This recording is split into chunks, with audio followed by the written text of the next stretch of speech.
Jeans के दरमियान कोई अट्रैक्टिव फोर्स क्रोमोसोम में मौजूद है, लेकिन वो अट्रैक्टिव फोर्स कभी कभार ब्रेक हो जाता है और वो ब्रेकेज कौन करता है? क्रॉसिंग ओवर करता है।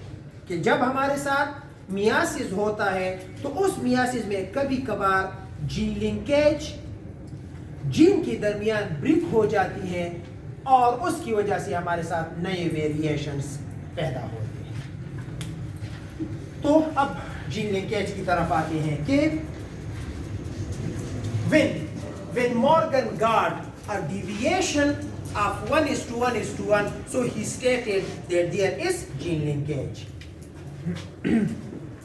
अब types of gene linkage.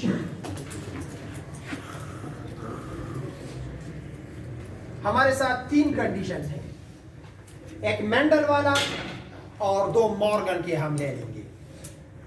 Number 1 देखिए, अगर हम एक dihybrid test cross perform कर लें और हमारे साथ 1:1:1:1 रेशो आ जाए तो हम कहेंगे the genes are far away from one another on the chromosome and there is no gene linkage।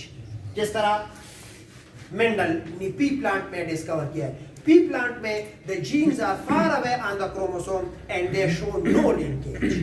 तो पहला कंडीशन हमारे साथ होगा नो लिंकेज। नो लिंकेज वाला कंडीशन हमारे साथ क्या होगा? अगर हम एक dihybrid test cross perform करते हैं, if a dihybrid test cross ratio is 1:1:1:1, जो मेंडल ने दिया था और वही रेशो हमारे साथ आ जाए तो it indicate that there is no linkage. दूसरा, अगर ये 1:1:1 चार इंडिविजुअल हमारे साथ डाई हाइब्रिड में 4 पॉसिबिलिटीज है ना, तो अगर हमारे साथ 4 पॉसिबल आउटकम्स आते हैं लेकिन उन 4 में से पेरेंटल ज्यादा आ जाए और नॉन पेरेंटल या रिकम्बिनेंट कम आ जाए और 1:1:1 डिविएट हो जाए, फॉर एग्जाम्पल देखिए यहाँ पे मैं 1:1:1:1 कह सकता हूँ, इसको हम कोई 1:1 कह ही नहीं सकते, ठीक है, क्योंकि ये बहुत ज्यादा है, ये भी बहुत ज्यादा है और ये दोनों बहुत कम है।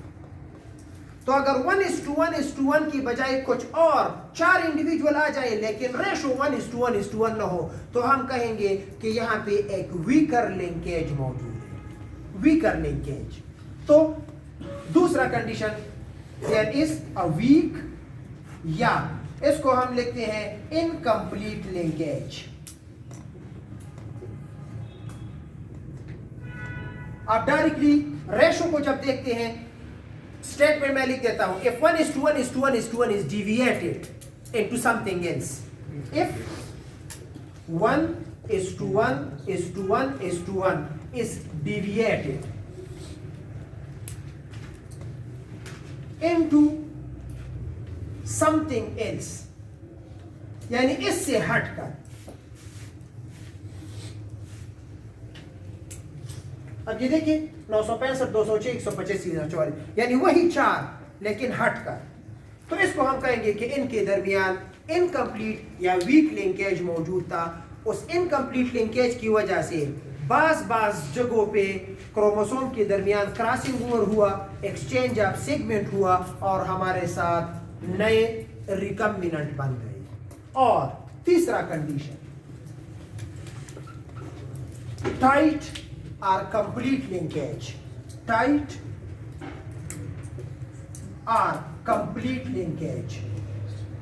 ये एक इंटरेस्टिंग कंडीशन है। अगर dihybrid test cross ratio हमारे साथ 1:1:1:1 से डिविएट होके 1:1 आ जाए, if 1:1:1:1 is deviated into 1:1, अगर 1:1:1, देखिए ये dihybrid test cross ratio है और ये क्या है? Monohybrid test cross ratio है। तो अगर dihybrid test cross ratio हमारे साथ मोनो हाइब्रिड रेशो आ जाए, यानी हम परफॉर्म कर रहे हैं क्रॉस डाई हाइब्रिड पे और रेशो हम हासिल कर ले सिर्फ मोनो हाइब्रिड का 1, तो 1:1:1 for a dihybrid is deviated into 1:1, तो फिर हम कहेंगे कि the genes are very much close with one another, they were unable to be separated from one another, and only फिर हमारे साथ सिर्फ parental combinations आएंगे. For example, अगर ये इस तरह हो जाए, शाबाशी,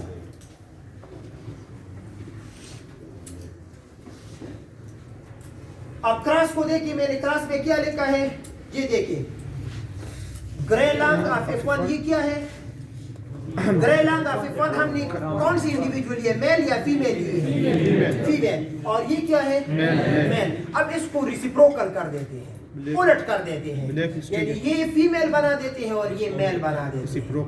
मेल में क्रॉसिंग ओवर की म्यूटेशन के चांसेस बहुत कम होते हैं as compare to the female. ठीक है. सेकंड, मेल में टाइट लिंकेजेस ज्यादा होते हैं, फीमेल में वीक या इनकम्प्लीट लिंकेजेस ज्यादा होते हैं. इंटरेस्टिंग कंडीशन है. अब देखिए, बच्चा ज्यादा सिमिलरिटीज माँ के साथ शो करता है कि बाप के साथ शो करता है, हाँ? बाप के साथ शो करता है, मिक्स शो करता है. अच्छा, अब देखिए ड्रोसोफिला में से ये कंडीशन चेंज कर लेते हैं. ये है ग्रे लॉन्ग ऑफ F1, लेकिन अब ये हम मेल लेते हैं और दूसरी साइड लेते हैं ब्लैक विस्टिजियल, रेसिप्रोकल क्रॉस, ब्लैक विस्टिजियल. अब ये फीमेल. अब हमारे साथ 4 के बजाय 2 इंडिविजुअल्स आते हैं. इस टेस्ट क्रॉस में हमारे साथ आते हैं ग्रे लॉन्ग और ब्लैक विस्टिजियल.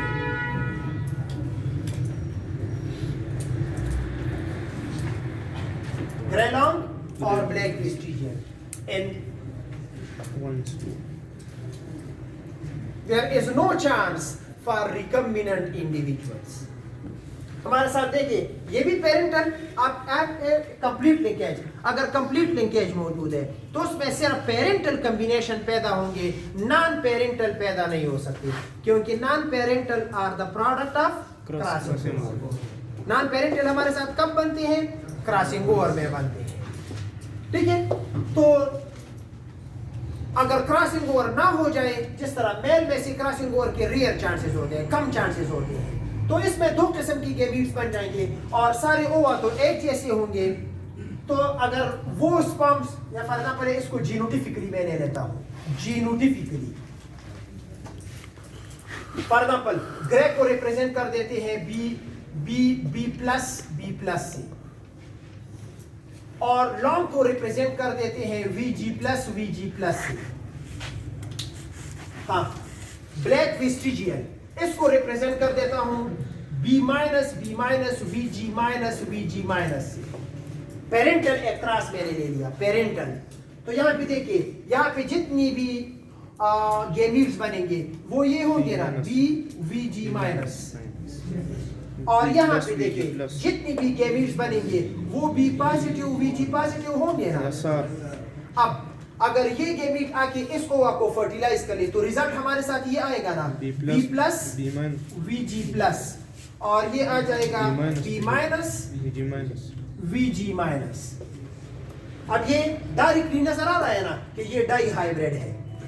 लेकिन ये जीन भी containing 1 dominant and 1 recessive allele, और ये जीन भी containing 1 dominant and 1 recessive allele. तो this F1 it is a dihybrid. अब यहाँ से एक फीमेल इंडिविजुअल लेते हैं, ये फीमेल सेलेक्ट करते हैं, फीमेल, और इसको क्रॉस कर देता हूं एक डबल रिसेसिव B-, VG-, लेकिन ये मेल है, सॉरी मेल और फीमेल. तो अब ये एक फीमेल ले लेते हैं और इसको मेल कर देते हैं कि ये एक मेल इंडिविजुअल और ये एक फीमेल। तो अब देखिए इस फीमेल में जितनी भी ओवा आएंगे वो ओवा ये होंगे ना BVG माइनस, और मेल में से क्रॉसिंग ओवर के चांसेस कम है। तो इसमें सिर्फ दो किस्म की गैमीट्स बनेंगे। एक गैमीट ये बन जाएगा BVG प्लस, और एक गैमीट ये बनता है BVG माइनस।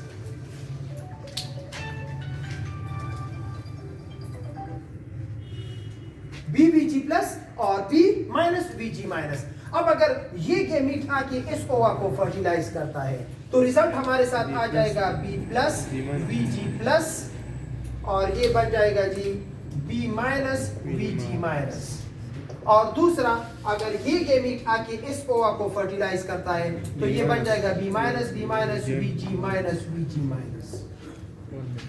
क्योंकि सिर्फ दो किस्म की गैमीट्स बने तो हमारे साथ दो किस्म की इंडिविजुअल आ गए। अब इसको देखो, ये ब्लैक वेस्टिजियन है कि नहीं, और इसको देखो ये ग्रे।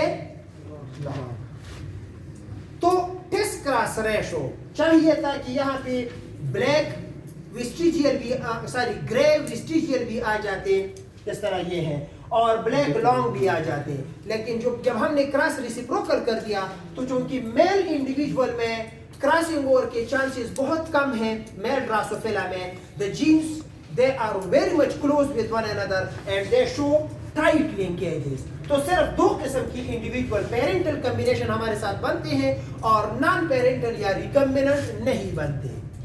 इसलिए if the test cross ratio is deviated from 1:1:1:1 into 1:1, then it shows tight linkage।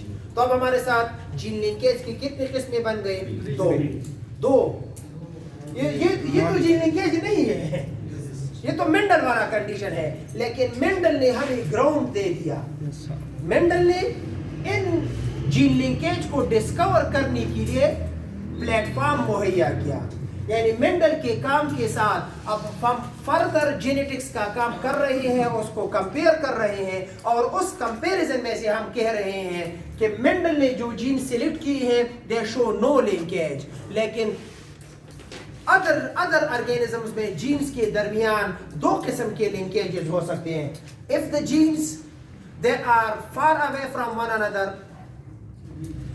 and they show a weaker type of attractive forces between them, then they form, they show weaker linkage. And if the genes are very much close with one another and unable to be separated in crossing over, unable to be separated during gametes formation, and no crossing over is possible amongst them, then they show tight or complete linkage. तो gene linkage के हमारे साथ दो किस्में आ गए, weak linkage या incomplete linkage, tight या complete linkage।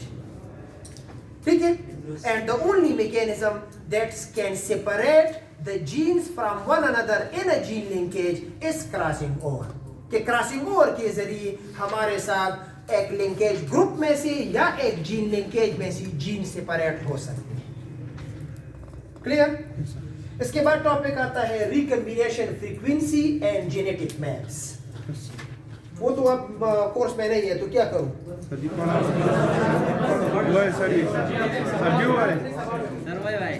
No, sir. बस नहीं।